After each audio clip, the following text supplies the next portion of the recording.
Cette semaine, on parle magicien étrange, poupée vivante et école de démons dans nos 3 recommandations animes à découvrir sur vos plateformes spécialisées. Retrouvez ces animes sur les sites de ADN, Wakanim et Crunchyroll. The Ancient Magus Bride, ADN, Crunchyroll.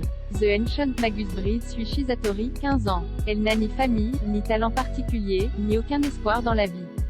Un jour, elle est vendue à un sorcier, un non-humain dont l'existence remonte à la nuit des temps.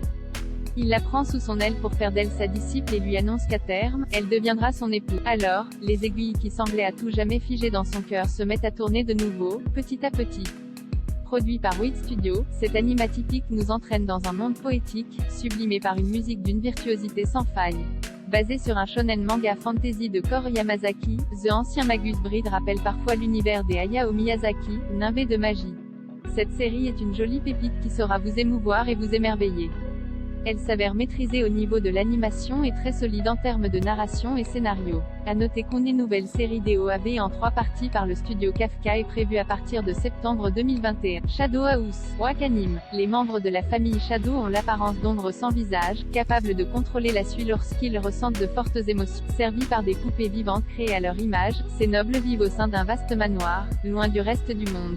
C'est dans cet étrange environnement que la jeune Emiliko, poupée enjouée et apprentie servante, vit en compagnie de sa mystérieuse maîtresse, Kate. Mais les lieux semblent cacher de nombreux secrets. Adapté du manga éponyme de Somato, Shadow House est une petite pépite horrifique qui a fait sensation lors de sa diffusion en avril dernier. Ses personnages aux visages enfantins et son ambiance très angoissante rappellent sans peine l'œuvre populaire The Promised Neverland qui s'est achevée en début d'année. Les 2 animes sont d'ailleurs réalisés par le même studio, Cloverworks. Agrémentée de quelques touches de surnaturel et de drame, cette série d'épouvante nous offre un scénario aussi original qu'accrocheur. Une atmosphère burtonienne atypique qui ne manquera pas de ravir les amateurs du genre. Et si la première saison vous a convaincu, vous pouvez vous réjouir, une saison 2 vient d'être annoncée et devrait débarquer sur nos écrans courant 2022.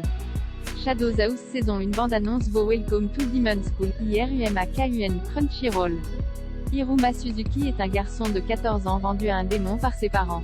Celui-ci les mène alors dans son monde et l'inscrit à l'école Babil. À l'image du jeune Harry Potter soudain projeté dans le monde des sorciers, Hiruma doit désormais composer avec son nouvel établissement rempli de créatures démoniaques. Et tout ça bien sûr, sans révéler sa véritable nature.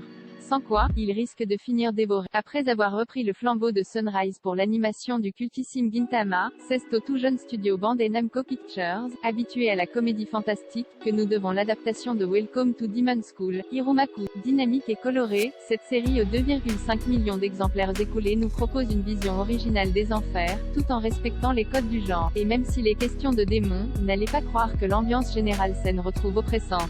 Au contraire, avec ses personnages tous joviales et attachants, l'anime s'avère être une véritable bouffée d'air frais. Une œuvre bienveillante et optimiste, pleine de quiproquos et de situations extravagantes qui ont su convaincre au point de décrocher une 3e saison, comme l'a annoncé la production ce week-end.